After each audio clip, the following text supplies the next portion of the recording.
Hi, and welcome to The Curling Show, the podcast that brings you interviews with the sport's top athletes and the people who shaped the game. I'm Dean Gemmel, and we're back with a guy who has a career that makes most of us envious. He covers curling and golf. Curling columnist for the Globe and Mail, editor and publisher of the Ontario Curling Report, curling blogger, all of this in his spare time when he's not making a real living in golf, editing Score magazine, hosting ScoreGolf television on TSN and ScoreGolf radio, and blogging some more about golf. Bob Weeks, thanks for finding a bit of time for the Curling Show. Always a pleasure, Dean. I'm a big fan of the Curling Show, so it's nice to be a guest on it. All right, we'll get to curling soon enough, but first you were at the U.S. Open at Torrey Pines a few weeks ago before you headed to the Telus Skins game. Tigers win on busted knee, now even more amazing since we know how badly he was injured. When did you or the rest of the media pool actually begin to think that he was in worse shape than he was letting on? Well, we kind of had an inkling that something more was going on with the knee. He only played 9 holes one day in practice round, I think Monday, and 9 holes Tuesday. Didn't play it all Wednesday. Even when he would go out to practice to hit balls in the range, the sessions were pretty short, maybe 10, 15 minutes. And then you sort of thought, well, maybe that's with just recovering from the knee operation still. But by Saturday in that round, when he was hobbling around and wincing pretty much after every swing, we suspected there was something going on. But I don't think anybody really knew that. What was going on. I actually ran into a friend who kind of has a little bit of inside knowledge, and he said to me, just stay tuned, you won't believe how remarkable this is, and not letting anything out of the bag, but when the news did come out about the 2 stress fractures and the torn ACL, I mean, it just really ranks up there as one of the most impressive performances I've ever seen, certainly in golf and maybe in sport. Do you think he would have been so intent on playing if it wasn't at Torrey Pines?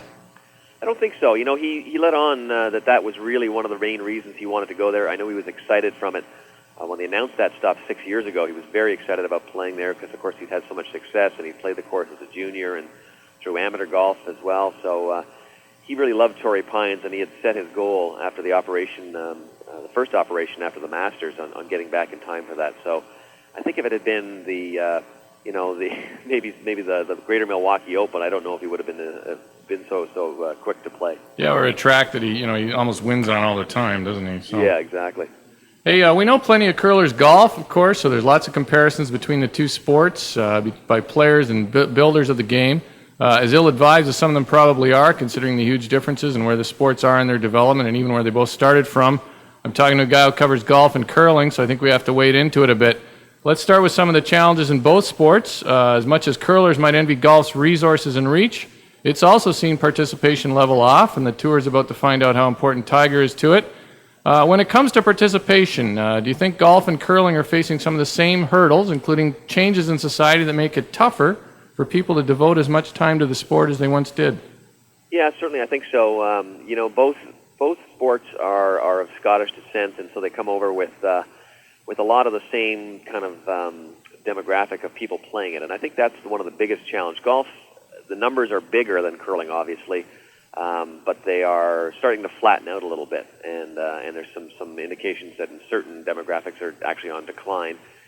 We know that curling is finding it tough as well to bring new people in, especially new younger people and women. That's the same thing in golf. But I think the real down the road kind of problem, or I don't know what you want to call it, something that they're going to both have to deal with, is going to be the factor that both sports are pretty much played by people of European descent. In other words, white people, to put it bluntly. Yeah, they're both waspy sports at the end of the day. Yeah, we don't have a lot of visible minorities in either sport, and that's where a lot of the growth is in Canada. That's where you're going to have to try and find people to play. And I know that there have been some inroads, certainly in curling, there have been a little bit of some inroads been made to try and attract some of the visible minorities. And pretty soon, some of the stats that I've seen in certain cities, by 2012, 2015, the visible minority will be the majority. So you really have to make inroads into some of those communities that aren't traditional in either golf or curling backgrounds, and trying to attract them and show them the benefits of both sports. What do you think about a new model for curling clubs? So not so much. I mean, their golf and country clubs are probably flush enough, but the old model, involved a guy playing 3 or 4 nights a week, and not many guys can pull that off anymore if they're just a recreational curler. Just like a lot of guys, back in the 50s would play 18 holes of golf on Saturday and Sunday. Not many of them do that anymore. God bless the guys who can pull that off, but most of us can't. Do you think curling clubs can ever find a model that would work financially? Well, they're going to have to try and get creative, whatever they're going to do. I do think that the days of people committing, it's just tough for anyone to commit to any kind of regular scheduled over 2 or 3 or 4 nights a week, just with so much stuff going on and people are so busy, and the demographic of people who are at the prime age group of playing is tough. I mean, unless you're a retired person, any kind of commitment to any sport is a big challenge, and with families and all that kind of stuff that goes on. Not to say that it's different than it was 20 years ago, but I just think now that people want gratification a lot quicker. And a big study that the Royal Canadian Golf Association did or released a year ago said that the number one problem or number one thing that people had trouble with in terms of playing golf was the time commitment. 4 and 5 hours. Now curling is only maybe 2 or 3 hours, but you're going to have to break the mold, and we're seeing that in golf right now in terms of the way private golf clubs are selling memberships. It's a lot different than it was before. It's not kind of the days of waiting lists are gone, and the days of huge entrance fees are gone. You're going to have to try and find better ways, more creative ways to get people in to both facilities, both kinds of facilities, if you're going to get the sport to grow. I guess that thing about waiting lists and huge bonds hasn't made it to here in New Jersey yet. Baltrazal hasn't sent me a note yet inviting me. Yeah, believe me, there's still some clubs around Canada too that still have some waiting lists, but they're certainly dwindling, and it's the same thing in curling as well. I mean, I can remember the club that I grew up playing at. There was actually an entrance fee that you had to pay before you paid your membership fee. That's certainly not the case anymore. It's no secret that it's tough to pack arenas with curling fans when you get outside of certain western cities. I traded emails with former WCT head Paul Boudelier after I was at the last Capital One Grand Slam. I sort of noted the sparse crowds of the Mile One Stadium. He fairly pointed out that all kinds of events are a tougher sell these days with an economy, well, especially in the U.S., maybe somewhat in Canada too, that's shaky. But when you attend a PGA Tour stop, do you see anything in the event marketing that curling types could learn from? Well, I'm still a big proponent of trying to bring some kind of, and I know they do it at some levels, but of bringing some kind of pro-am schedule into some of the major curling events, and I think that's a big ticket for the future for curling. It works so well in well in golf, where 3 hackers can go out there and tee it up with Phil Mickelson or Tiger Woods or Mike Weir. I don't know why we don't bring the guys in for a 4-end game with some of the sponsors and have just the skips play with these guys. And I know they do it in some circumstances, but I think it's got to be a little bit more regular. We're spending a lot of time right now. I shouldn't say we, but the tour is spending a lot of time building up the player's profile, which is great. I think that's something that's always been needed to be done. But I think now that you can take advantage of that a little bit more and put these on the ice. A lot of these people out there would pay money to go and play 4 ends with Kevin Martin or Wayne Middaugh. Or any of the top players on the tour, men and women, and I think that's something that could certainly work and could be transferable over from golf. Yeah, I mean, I think a curling pro-am too could have 3 players from the team and one hacker. Sure, you could do that. Yeah, exactly. Hey, Tim Fincham of the PGA Tour seems intent on seeing the sport in the Olympics. I don't think it's a good fit myself, but this year Wayne Middaugh sparked some discussion about the positives and the negatives of curling in the Olympics. What's your take on that debate? I'm for it. I really think that curling in the Olympics has done. I think it's a little tough to see it in Canada because we have such a great population base of curlers. But when you look at what the growth is outside of this country, and here's a perfect example. The book that I did, Curling for Dummies, right after the Olympics, sold more internationally than it sold in Canada for about a 2 or 3 month period, mostly through online sales. But you could track the sales to all these different countries where curling was a fairly new sport or new to a lot of the people there, and they were, people were interested in seeing it, and I'm sure that's a direct result of what's going on in terms of the Olympics. So, for that reason alone, I don't see it as really being a bad thing. I understand what Wayne is saying with his comments, but I just think that really it's done a lot of positive things for the sport in terms of international growth. I think it's done a lot of positive things in terms of people really training and becoming more recognized as athletes, both in Canada and outside of Canada. So I don't really see that the downsides have that much over the upside of keeping it in the Olympics. Yeah, I think curling's in a different spot, of course. I think it's certainly legitimized the sport. For golf, I don't see what it does for golf myself. But no, I'm not a big fan of it. I just think it doesn't fit. I don't know. First of all, I don't know where you do it. The only way I could see it fitting is if you if you made it for true amateurs. So keep the PGA Tour pros out and bring in some of the Canadian amateur players or international amateur players and have them do that. And in a dream scenario, I think that's where curling would be with it 30 years from now. Where it became Sure. Juniors were playing in it.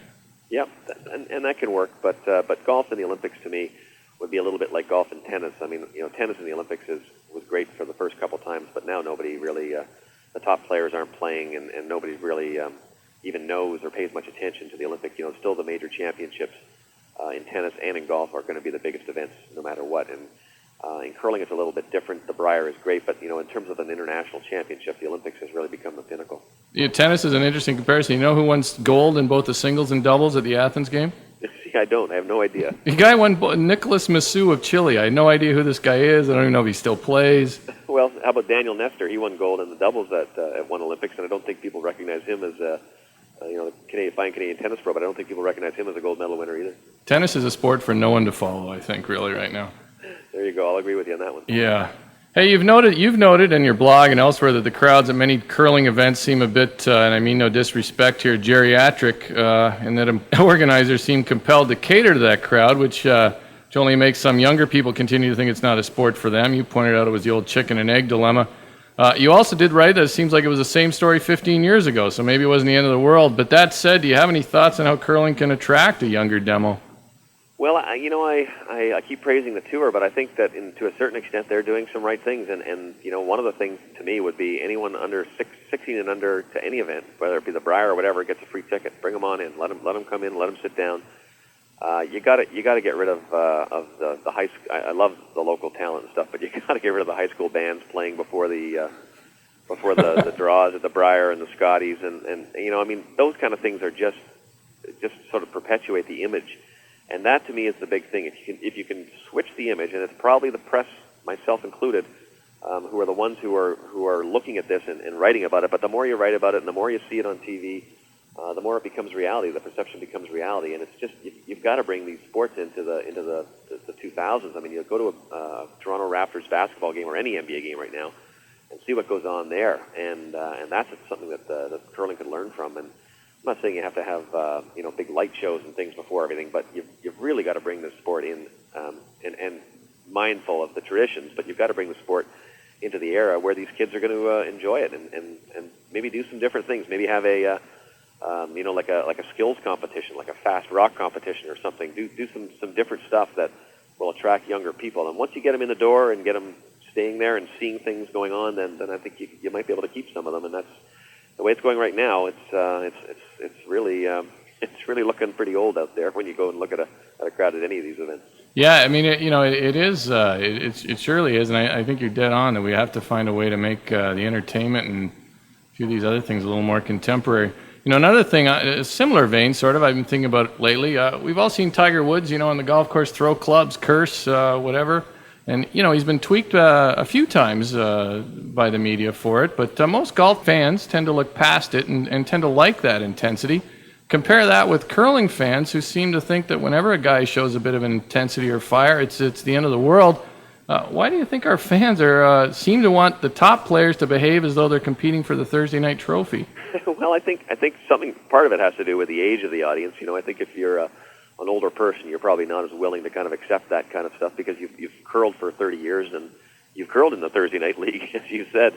I welcome it. I mean, I think the fact that you've got some different people in golf and stuff, like the John Daly's might be a little extreme example there, but you get a few people who within the boundaries can show some emotion, show some fire. I think that's good. I mean, I always used to like watching Marilyn Bodo play when she was yelling and screaming, and she wasn't really so much in terms of temper, but it was there was a lot of emotion there, and I think that was good. She made a name for herself.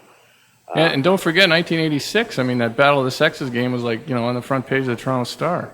That if my records are correct, I believe that at the time was the largest crowd to watch a curling game in certainly in Canada at that point before a single draw before the big Briers took over. I think it was pretty close. Anyway, it was certainly got the attention of national media. That's the kind of thing that I think curling needs to do is to break out of this tradition and realize that there's no sense in doing things the same way just because we've been doing it that way for 100 years or 50 years or 25 years. And I've had talks with Warren Hansen about this, and he recognizes that. But at the same way, you can't alienate your your prime demographic. It's a tough job to kind of meet both ends. But I like the guys who show a little bit of emotion. I can always remember talking to Graham McCarroll after an Ontario championship that Wayne Middaugh lost, and Wayne came off the ice, wouldn't talk to the media, and kind of slammed his broom against a wall, breaking it. And Graham said, I'd much rather play for a guy who doesn't like to lose than some guy who's walking off happy after losing a provincial title. So, there's lots of room there, I think, for guys who can show a little bit of emotion and to a certain level anyway, and be out there and be demonstrative. Yeah, I mean, we don't need guys busting brooms all the time, but it's certainly, I don't think it's such a bad thing to see that a guy cares out there, and sometimes we want them all to be like Rick Folk or something, which would be pretty deadly. No offense to Rick Folk. Yeah, you're right. You need different kinds of people. You don't need all kinds of robots. That was always one of the knocks against the PGA Tour, was these guys were all very cut from the same mold. But now you're seeing some different guys out there and some characters. I think as much as you need the intensity, you need some characters too to kind of liven things up a little bit. Yeah, I mean, the PGA Tour would be rather deadly if Kenny Perry was winning every week. Or exactly. Hey, still with TV, you wrote in the Globe Mail and on your blog about the fact that they don't schedule the big matchups at the Tim Hortons Briar for prime time. Warren Hansen provided reasons why they don't, but it still doesn't make much sense to me. Have you heard anything about whether that might finally change? Not that I've heard of, and I just, it's really just one of the most frustrating things for me. I just don't know how you can, again, in this day and age, schedule your prime matches, at 9 o'clock in the morning or 1 o'clock in the afternoon. It's just not only for the local fans who are coming to see the games, but for television audiences. I just don't know. First of all, I just don't know how TSN doesn't kind of put their foot down and say, no, listen, we're going to schedule these games afterwards. And there's lots. They say there's lots of reasons why they have to have the draw done. Well, the reason they usually point out, right, is fairness. That the team should. But the fact is, if you earn that right, I think by having being a top team and having good showings. Yeah, and it's not like you're providing favoritism really to anybody. I mean, you're just these two teams are going to play each other, but let's just have Alberta and Manitoba play each other on Thursday night. Try and build to a crescendo at the end of the week with some of your big games where you assume, it's not always going to happen, but you assume that some of the bigger games are going to have some meaning on the playoff situation. And any excuse that Warren Hansen's given me, and I respect Warren for his answers. I think he's a wonderful guy for the game, but anything he's told me just doesn't cut it. I just don't see that there's any way, shape, or form that you can't make a schedule a week before the Brier starts, or once all the provincial champions and territorial champions are decided. It doesn't make sense to me either, and I guess I can understand some of the logic, but not that much. Hey, at the end of last season, you also reported on Wayne Middaugh's troubles with Revenue Canada. Any new information to offer on that? I haven't talked to Wayne about it. Yeah, I haven't spent a lot of time talking with Wayne, but the only thing I've heard is that they're going down the next road. They're going to go and challenge it in court, which is something that Wayne I don't think wanted to do at first, or not so much wanted to, but I think the cost factor. But I understand there's been some people come in and help him out a little bit financially, and it's a big nut. It's not going to be cheap to try and defend this, and I think if he does this, it's going to be on behalf of all the players. So I really think that the Players Association, even some of the other guys came in, but I know that Wayne has certainly the moral support of almost all the guys on the tour, and he is getting some financial support, but to what level, I'm not really sure. It's a huge issue. It could have huge bearing on the future of competitive curling. If the taxman suddenly institutes this law or this rule that's going to nick these guys, and there are people always saying, well, yeah, the other side is that you're going to be able to write off all your expenses, but it's not quite as simple as that from what I've been able to turn. And I can tell you that one of the most frustrating parts about it is trying to get anything out of the Canada Revenue Agency, because they just won't comment on anything basically at all. It seems like a PR campaign is in order by the curlers too, to make Revenue Canada feel a little sheepish about the whole thing. Well, yeah, and I think that nobody's really picked up this ball in terms of a lobbying effort. There's been individuals and there's been some stories written. There's been lots of stuff on the chat rooms and things, but nobody really has come out. And I think that's an issue that the tour has written all over it, or the Players Association written all over it. They should be out there, get some judgments from some of their lawyers and some of their people, and say, well, here's the other side of it. But we really haven't heard much. Now, once it gets into court, I think it could be a different story because a lot of those documents now will become public, so we'll be able to have a look at and kind of see where the Canada Revenue Agency's at it and where they're actually trying to get at and what possibly the long-term ramifications could be. What about golfers, though, say on the Canadian Tour? Canadian guys who play on that small tour, some of those guys must just be scraping by, like making like 10,000 winnings. Do they get taxed? It is, because that's their primary income. They're professionals, designated clear and through, and they are actual. That's their only job. So it's not like the curlers who go to the M&M store or go to the curling store to sell brooms or anything like that. That's basically all these guys do. Now, I mean, some of them will supplement their income with a little bit of teaching or something here and there, but for the most part, that's what their full-time job is. And very few on the Canadian Tour actually make a buck. I mean, it's a developmental tour. They're out there to try and get experience, and it can cost them $30,000, $40,000, $50,000 a year. There might be maybe a dozen guys who actually break even or make a little bit money on that tour out of the, say, 90 to 100 who are playing it pretty much full time. The difference is that they have the opportunity of, there's the carrot is bigger at the end. I mean, you'd be advising curlers to live at the poverty line or, don't take another job. That's right. I mean, that's right. Your PGA Tour comes calling, you can win millions and millions of dollars, and even if you get to the nationwide tour, you can make a comfortable living. But not many guys really cutting it on the Canadian Tour. And again, on the curling side, the top teams, even at the end of the day, the top teams aren't really making that much money. Certainly not enough to live off of. So it's a whole different picture. All right, Bob, we'll finish with a run back. I'll give you a topic. Give me your thoughts on it in 1 to 3 words. Okay. Team Jennifer Jones in this year's TSN Skins game. Great move. Going to sell lots of tickets. The U.S. in the Ryder Cup without Tiger Woods. Could be better. You might be right on that. Team World instead of Team Europe in this year's Continental Cup. I like it. Yeah, I think it's a better team. I still wish they'd changed the formats. I know you wrote about that, and I've certainly probably been overly critical of the Continental Cup. But any sense at all? Absolutely zero sense. I have no understanding of how they came up with it or why they continue with it. I like your idea with the old Ontario Silver Tankard. 2 team games would be good. I love that too. I think that's a great format that's gone out of style a lot. Yeah, 3 sheets and then have a bunch of players cheering just never makes sense to me. But anyways, and skins without real money is unbelievably dull. Yeah. Pat Simmons in the media scrum after losing that heartbreaker in the 1-2 Page game to Team Martin at the 2008 Tim Hortons Brier. One of the toughest interviews to watch. I mean, I think most of the guys in the scrum were actually getting a little teared up. It was very honest and very open, and you don't see that much in sports anymore. Asterisks for the winners of this year's British Open and PGA Championship. No, not necessary. I don't know. It's a tough spot. These guys are all thinking, better chance to win a major. But I don't know. As a fan of golf, I'm always going to be like, yeah, Tiger wasn't there. Hey, the British Open's been around for like 140 years, and it'll be around a lot longer after Tiger's gone too. So, Dave Parks.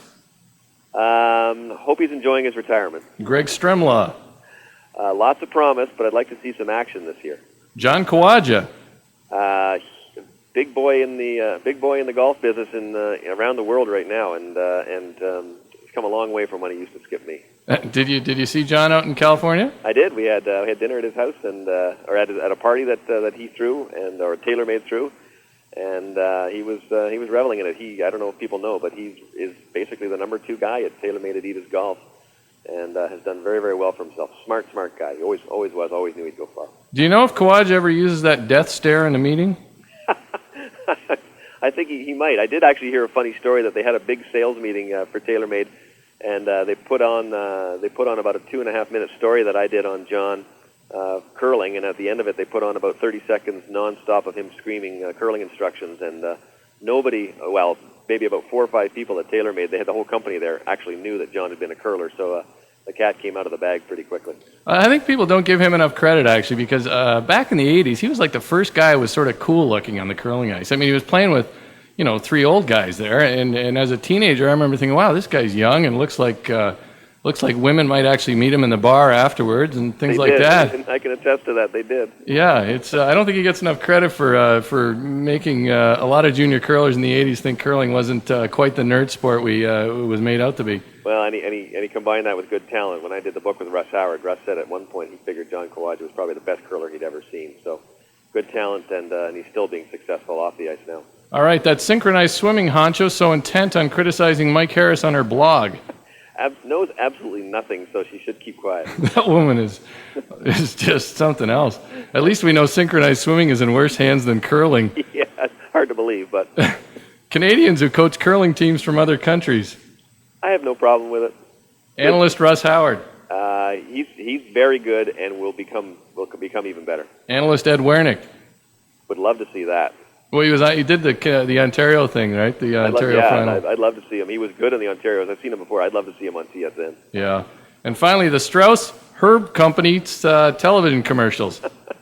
Well, they're memorable. I'll say that. Oh, boy, they are something, aren't they? They are indeed. I don't know. It's thanks to them for sponsoring so much curling over the years, but my goodness, those are some kind of spots. They probably work, though. They probably work. Oh, anyways, hey, Bob, thanks for your time. I always give players a chance to note sponsors and whatnot. I know you always have projects going on. Yeah, I know people can still buy your books, Curling for Dummies and Hurry Hard with Russ Howard.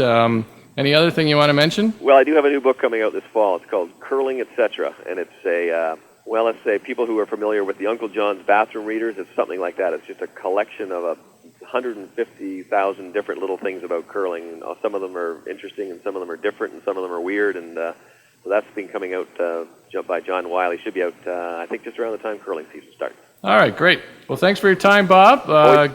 Enjoy the rest of the golf season, and we look forward to your columns once the snow starts to fly. Okay, thanks, Dean. So it's a great privilege to be on. That's Bob Weeks on The Curling Show. I'd certainly recommend buying Curling, Etc. when it's released this fall. Here's Black Pudding, rumored to be available in the iTunes Music Store shortly.